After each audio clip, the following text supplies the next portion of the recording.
Johnny को पीटने वालों को अभिनव ने बुरी तरह से धो दिया था। वो लोग मैदान छोड़कर भाग चुके थे। जॉनी भी अभिनव को थैंक यू बोलकर निकल गया था। कुछ समय बाद अभिनव भी बार में पहुंच चुका था। वहां अभिनव के फोन पर एक मैसेज आया जिसे पढ़कर अभिनव मुस्कुराने लगा। उसने शैंपेन की ग्लास को हाथ तक नहीं लगाया और तुरंत अपनी जगह से खड़ा हो गया। उसने डॉन को तुरंत बाहर मिलने का मैसेज किया और दरवाजे की तरफ बढ़ने लगा। ठीक इसी वक्त अभिनव किसी से टकराया और फोन उसके हाथ से छूट गया। उस आदमी ने फोन उठाया और अभिनव को थमा दिया। अभिनव ने जैसे ही उस आदमी का चेहरा देखा तो वो उसे पहचान गया। वो अर्जुन था जिसके जिम के मुहूर्त में अभिनव गया था। अर्जुन? अभिनव के मुंह से अपना नाम सुनते ही अर्जुन मुस्कुरा दिया और बोला, हेलो अभिनव, कैसे हो? अभिनव भी मुस्कुराया और बोला, मैं ठीक हूं, तुम कैसे हो? मैं भी ठीक हूं दोस्त, लेकिन मुझे पता नहीं था कि तुम भी यहाँ आते हो। मेरा मतलब है शहर में और भी कई सारे क्लब्स है ना, तो तुम्हें यहाँ देखकर सरप्राइज हो गया। अर्जुन के मुंह से ये बात सुनकर अभिनव को अजीब तो लगा, लेकिन उसने मुस्कुराते हुए कहा, हाँ मेरा ऐसा ही है। मैं किसे कब कहाँ मिल जाऊं ये मुझे भी पता नहीं होता, और फिर चाहे किसी भी बार में जाओ एक ही बात है। अर्जुन ने अभिनव की बात पर हाँ में सिर हिलाया और बोला, ये तो सही है, लेकिन तुम्हें बार से इतना क्या प्यार हो गया कि तुम जिम का रास्ता भूल गए? तुमने तो कहा था कि तुम रेगुलरली आओगे, लेकिन उसके बाद से तो तुमने कभी शक्ल ही नहीं दिखाई। अरे हाँ, वो काम के चक्कर में मैं पर मैं कल से पक्का आऊंगा, पक्का। अभिनव ने अर्जुन के कंधे पर अपना हाथ रखते हुए कहा, लेकिन अर्जुन को कुछ और ही सुनाई दिया। उसने सुना कि अभिनव कल से पक्का जिम नहीं आएगा। अर्जुन को पता था कि अभिनव की बात में नहीं शामिल था, लेकिन वो उसे जुबान पर लाना भूल गया था। आखिरकार अर्जुन भी मुस्कुराया और बोला, तो तुम अभी जा रहे हो या मैं तुम्हारे लिए कुछ ऑर्डर करूं? अरे नहीं, मैं बस निकल रहा हूं। वैसे भी मुझे देर रात तक जागना अच्छा नहीं लगता। अभिनव ने और एक झूठ बोला। अर्जुन मुस्कुराया और बोला, ठीक है, फिर कभी बैठेंगे साथ में। अपना ध्यान रखना। तुम भी, अभिनव ने कहा और दरवाजे से बाहर निकलकर सीधा अपनी कार में बैठ गया। जैसे ही अभिनव ने गाड़ी पार्किंग से बाहर निकाली, वैसे ही गाड़ी का दरवाजा खुला और डॉन अंदर आकर बैठ गया। उसने अभिनव से पूछा, अच्छी खबर है? अभिनव ने हाँ में सिर हिलाया और गाड़ी आगे बढ़ाने लगा। उसने गाड़ी चलाते हुए डॉन को बताया, बलराज उन लोगों को अपने घर ले आया है, हम उसी के घर जा रहे हैं। वाह, मुझे तो लगा ही नहीं था कि वो लोग बेसमेंट में मिलेंगे, डॉन ने खुशी खुशी कहा। फिर अभिनव ने कहा, मुझे भी नहीं लगा था, और मुझे ये जानकर अच्छा लगा कि सब कुछ हमारे प्लान के हिसाब से हो रहा है। हाँ, वैसे वो आदमी कौन था जिससे आप अभी थोड़ी देर पहले बात कर रहे थे? मैंने देखा कि आप लोग काफी बात कर रहे थे। मैंने पहले सोचा कि मैं ज्वाइन करूं, फिर मुझे लगा कि रहने देते हैं, जहां बॉस बात कर रहा है वहां अपना क्या काम, इसलिए मैं कोने में ही खड़ा रहा। अच्छा किया, मुझे तुमसे समझदारी की उम्मीद नहीं थी। वैसे अभिनव ने डॉन की टांग खींचते हुए कहा और दोनों जोर जोर से हंसने लगे। इसके बाद डॉन ने फिर से पूछा, पर बताओ ना वो कौन था? वो एक जिम इंस्ट्रक्टर है, जिम चलाता है, अभिनव ने जवाब में कहा। डॉन ने उसकी बात ध्यान से सुनी और फिर दोनों अपने काम की बात पर आ गए। बातों ही बातों में कब अभिनव की गाड़ी बलराज के घर के सामने आकर खड़ी हो गई उसे पता ही नहीं चला। अभिनव को अंदर जाने से पहले ही बहुत ज्यादा खुशी महसूस होना शुरू हो गई थी। उसे ऐसा लग रहा था कि वो किसी बादल पर खड़ा है और चारों तरफ से खुशबूदार फूलों की बारिश हो रही है। वो काफी हल्का महसूस कर रहा था। जैसे ही अभिनव दरवाजे के अंदर दाखिल हुआ तो बलराज उसे आधे रास्ते में ही मिल गया और उसका स्वागत करके उसे अपने साथ गार्डन में ले जाने लगा। बलराज, आपने मुझे मैसेज नहीं किया वहां जाने से पहले, डायरेक्ट काम ही कर डाला।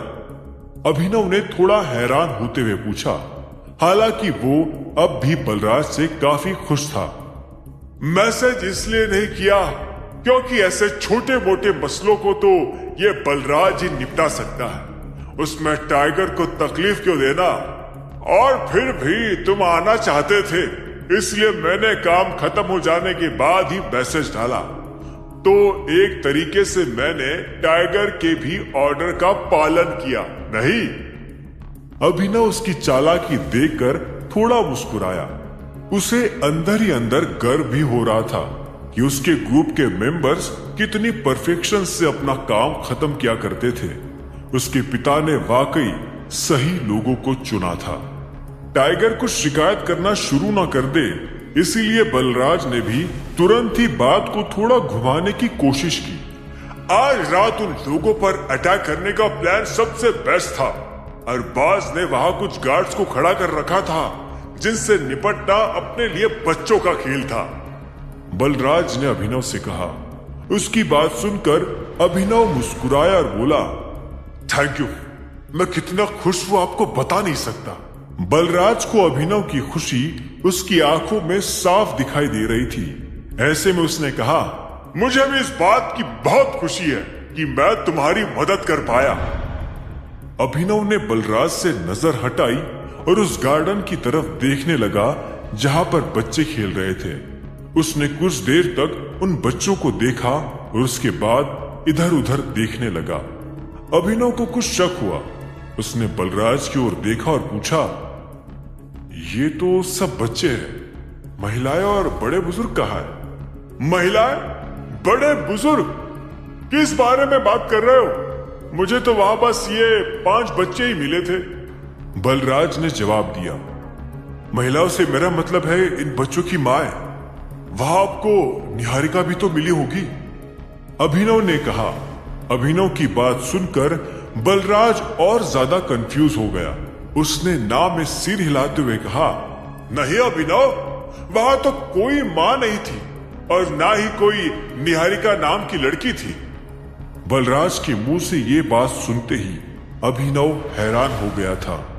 लक्ष्य ने तो अभिनव को यही बताया था कि अरबाज ने उसकी बीवी और उसके बच्चे दोनों को किडनैप करके रखा हुआ है।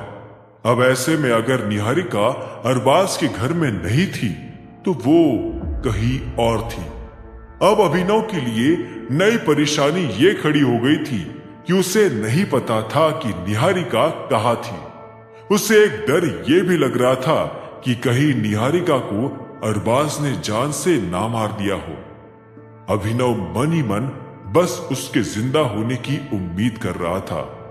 अभिनव ने लक्ष्य से वादा किया था कि वो उसे अपने परिवार से जरूर मिलवाएगा और वो भी पूरे परिवार से। जब अभिनव खड़े खड़े ये सब सोच रहा था, तभी बलराज ने उसे उसके ख्यालों से बाहर निकालते हुए कहा, हाँ, लेकिन मुझे अभी तक यह समझ नहीं आ रहा है कि अरबाज इन बच्चों के साथ कर क्या रहा था। अभिनव ने बलराज को देखा और बोला, थैंक यू बलराज, अगर तुम नहीं होते तो यह काम कभी नहीं हो पाता। अब तुम्हें आगे परेशान होने की जरूरत नहीं है, मैं इन सब के रहने खाने का इंतजाम करवा दूंगा। बलराज ने हाँ में सिर हिलाया और बोला, फिर भी कभी तुम्हें मेरी जरूरत पड़े तो बताना, मैं यही घर पर ही हूं, बलराज ने कहा और अंदर की तरफ बढ़ने लगा। अब अभिनव की नजर फिर से उन बच्चों पर पड़ी। वो बारी बारी से उन सभी को देख रहा था। अचानक से अभिनव की नजर एक बच्ची पर जाकर ठहर गई, जो कि बाकी बच्चों से अलग खड़ी थी और उनके साथ नहीं खेल रही थी। वो अपने घुटने मोड़कर बैठी हुई थी और उससे अपना सिर अपने घुटनों पर झुकाया हुआ था। अभिनव को ये तो नहीं पता था कि वो क्या कर रही है, लेकिन उससे ऐसा महसूस हो रहा था कि वो लड़की रो रही है। अभिनव उस लड़की के पास गया और उसके सामने बैठकर धीरे से बोला, हाय। अभिनव की आवाज सुनते ही कुछ सेकंड्स के बाद उस लड़की ने अपना सिर ऊपर उठाया। उसका चेहरा लाल हो गया था और उसके गाल सूज गए थे। उसकी आंखें रो रो कर भारी हो गई थी। उसकी आंखों के नीचे और गालों पर आंसुओं के निशान बन गए थे। अभिनव ने उससे धीरे से पूछा, आप ठीक हो? और आप रो क्यों रही हो? क्या आपको ये जगह पसंद नहीं आई? अभिनव के सवाल सुनते ही उस लड़की का मुंह और उतर गया।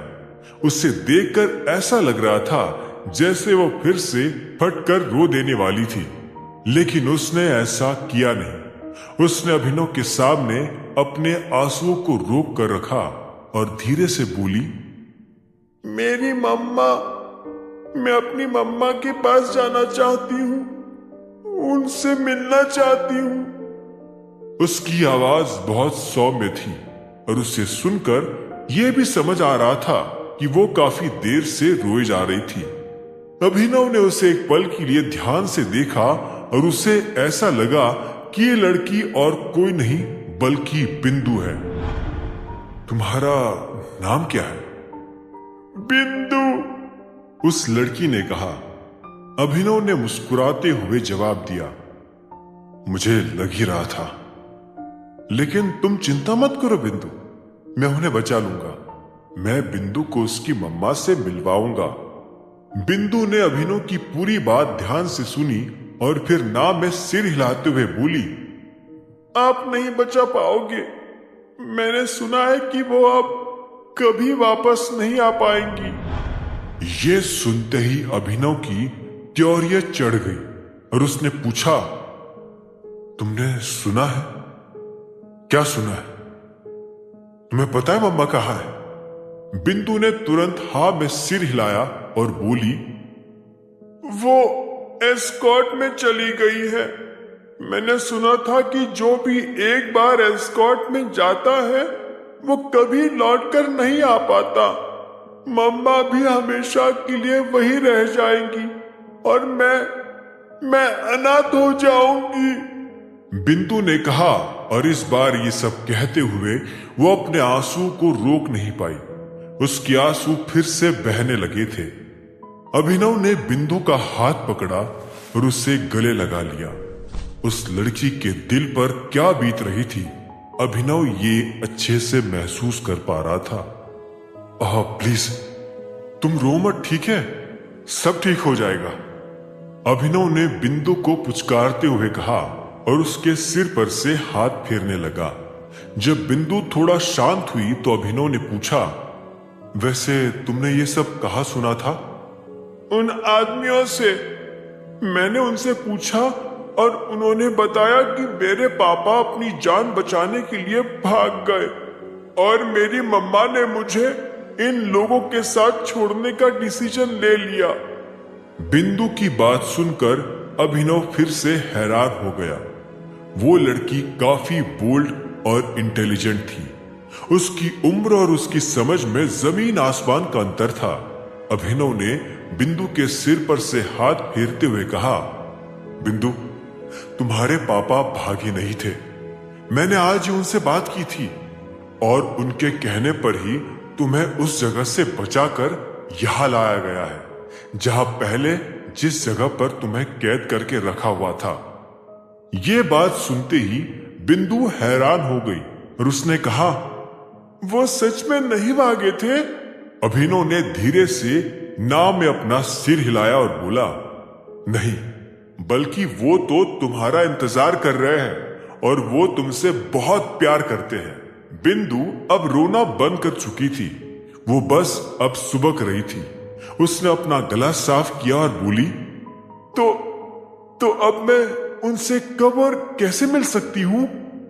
बहुत जल्दी, अभिनव ने कहा और बिंदु को देखकर मुस्कुराने लगा। बिंदु ने अपनी बड़ी बड़ी आंखों की पलकों को झपकाया और बोली, तो इसका मतलब उन सब आदमी लोगों ने मुझसे झूठ बोला था? क्या उन्होंने मुझसे मेरी मम्मा के बारे में भी झूठ बोला है? हो सकता है कि वो एस्कॉर्ट में गई ही ना हो। अभिनव उसकी इन बातों को सुनकर मुस्कुराया और अचानक उसे कुछ एहसास हुआ। उसने बिंदु से पूछा, एक मिनट, एस्कॉर्ट? उन्होंने ऐसा कहा कि तुम्हारी मम्मा एस्कॉर्ट में गई है? बिंदु ने दोबारा हाँ में सिर हिलाया और बोली, हाँ, उन्होंने ये भी कहा कि अब वो कभी वापस नहीं आएंगी। अभिनव को अब सारी गुत्थी सुलझती हुई सी नजर आ रही थी। ना चाहते हुए भी इस वक्त उसके दिमाग में एक ही नाम कौंध रहा था, पलाश के फूल। वो पलाश की एस्कॉर्ट सर्विसेज के बारे में सोच रहा था और साथ ही उसने ये भी तय कर लिया था कि वो पलाश के फूलों में निहारिका को ढूंढने की कोशिश करेगा। ये तय नहीं था कि निहारिका वही होगी, लेकिन ढूंढने में कुछ नहीं जाता था। वो लक्ष्य से किए अपने वादे को जल्द से जल्द पूरा करना चाहता था। क्या आप सच में मेरी मम्मा को बचा पाएंगे? इतने में बिंदु ने अभिनव से पूछा। अभिनव ने बिंदु की आंखों में भरोसे के साथ देखा और उससे विश्वास दिलाने के लिए कहा, मेरा नाम अभिनव गढ़वाल है और ये अभिनव गढ़वाल का प्रॉमिस है कि बिंदु अपनी मम्मा से जरूर मिलेगी और वो भी बहुत जल्द। इतना कहते ही अभिनव ने फिर से बिंदु को गले से लगा लिया। अब आगे क्या होने वाला था? क्या सच में निहारिका पलाश के फूलों का हिस्सा थी? क्या अभिनव उसे ढूंढकर सही सलामत वापस ला पाएगा या आता है इस पहेली में कोई नया पेंच? इन सभी सवालों के जवाब जानने के लिए सुनते रहिए आगे।